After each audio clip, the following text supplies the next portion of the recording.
Hey guys, Steven here, Fanatic Perspective. So many Texas fans were watching the NFL draft last night and had a lot of mixed emotions. Several Texas fans are fans of other NFL teams, some of us Cowboys fans, some of us Houston Texans fans, what have you. Myself being a Cowboys fan, I was very excited. Obviously, we select CD Lamb in the first round, and we have day two and day three today where uh, day two today and day three tomorrow, where we hope to see guys like a Brandon Jones or Colin Johnson, Devin Duvernay, hopefully also end up hearing their names called and selected by NFL teams. But I did get hit up by some of you guys out there, Frank and others on social media, that said, "Hey, it sucks to be here as a Texas fan yet another year, no first round picks."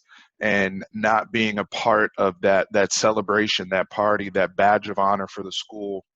And we're going to talk about it. And I want to kind of dive into an opportunity that Tom Herman really has to fix this. But first, I do want to give a quick shout out to our video sponsors, Boss's Ranch, HEB, Cold Produce. Had it last night with my wings. I can't even have the regular bottle in here because my wife tore it up. But this is the spicy Red River Ranch version, as we're talking about our favorite colleges, as always. Texas fans, small business, support them. I have a cool announcement coming for them very, very soon. HEB Cold Produce section. Those of you who keep going to the condiments aisle and you say you can't find it, cold produce. Remember that. HEB Boss's Ranch. So we have not had a first round pick since 2015. So it's been 5 years, 5 year drought. And the first thing that came to my mind was like, damn, all of Charlie Strong's classes, nobody was a first round pick. And when you look at through the transition class of 2014 through 2016, nobody was a first rounder. Now he's had some guys drafted and some have even had a little bit of NFL success. But when you look at the rankings, where those guys were coming out of high school, it's a disappointment. When you look at what we've seen on the field over, from a all encompassed look of the last 10 years, it's been a disappointment. When the last guy that's been drafted at Texas was essentially a Mack Brown recruit,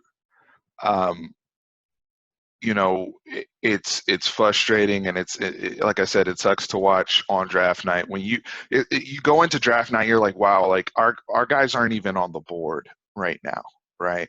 And these are guys, you look at a Brandon Jones, who's one of the top safeties coming out of high school. I know injuries, and same thing with Colin Johnson and Devin Duvernay, but at some point we've got to get back on board. Now we have some guys and that's where I'm going to go into Tom Herman, because he's now going into year 4, and he has an opportunity now.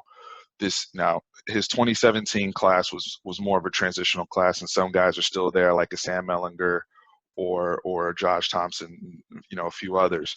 But 2018 moving forward was the number 3 class in the country, and now we've got to see the fruits of that from a draft perspective, because long term, people are not going to come to this program if they're not getting put in the best position to be at the highest level come NFL evaluation time. And that goes back to the player development aspect in our program, and that's something that Tom Herman has keyed in on this offseason. When you hear him talk about that's the number one thing they need to improve. That's why they made the decisions they did with the staff changes. So, and this is a problem, by the way, and initially, like I said, I thought it was just a Charlie Strong thing, but upon doing further research, this thing actually goes back 13 years for Texas. Because what if I told you we only had 1, 2, 3 first-round picks in the 2010s? 3. TCU had 2 kids go in the first round last night, and they weren't even good last year. They beat us, but overall, they weren't a very good football team last year. And we had 3 first-round picks in the last 10 years. Earl Thomas, Kenny Vaccaro, and Malcolm Brown. That's it. That's the list. And when I say 13 years, because the last time we had multiple first-rounders was actually 2007.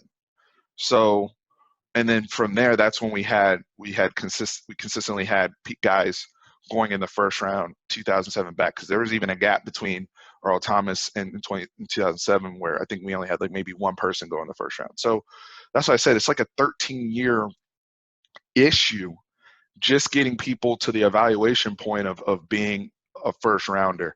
And when people are going into to these young men living rooms and recruiting against Texas, that is the number one thing they're bringing up in regards to our program. You look at OU last night. Kenneth Murray goes in the first round. CeeDee Lamb goes in the first round. Hollywood Brant the year before. They've had back-to-back number one picks. Hell, Texas Tech had a linebacker go in the first round. So what are we missing? I think it's the player development aspect. I think it's the aspect of showcasing people in a positive light from an NFL perspective, not to sacrifice wins. I think Oregon did a good job of this, Mario Cristobal, of not sacrificing wins to showcase Justin Herbert, but the player's talent allowed him to still be a top 10 pick. So Texas has to get to the point where, and it starts with Samuel Cosme, Joseph Osai, Caden Stearns. Those are really our best shots at breaking this and starting a trend.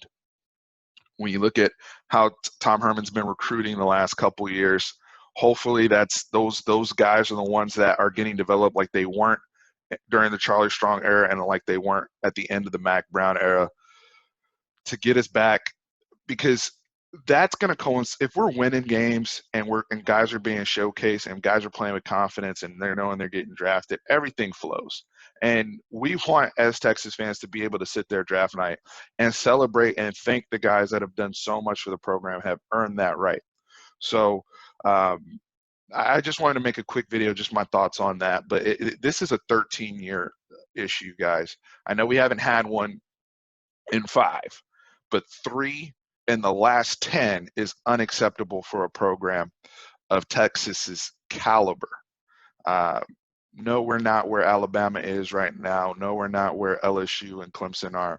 We have the ability to get there, but it starts with getting guys to the point where come Texas Pro Day, it's a showcase of, like it is at Alabama, like it is at LSU, of all these teams just gushing over guys. And they can't wait to get their hands on some of our guys and draft them. We shouldn't be over here celebrating 2 7th-round picks that go. And I'm not trying to shame those guys or anything like that. Some of these brothers, that's just where their talent level has allocated them to go, and I wish them the best moving forward. But for the sake of the program, for the sake of the kids, and for the sake of their financial situations, we've got to get back to producing first-rounders here at the University of Texas. Guys, let me know your thoughts in the comments real quick. Quick take here as we go into day 2 of the draft. And as always, horns always up.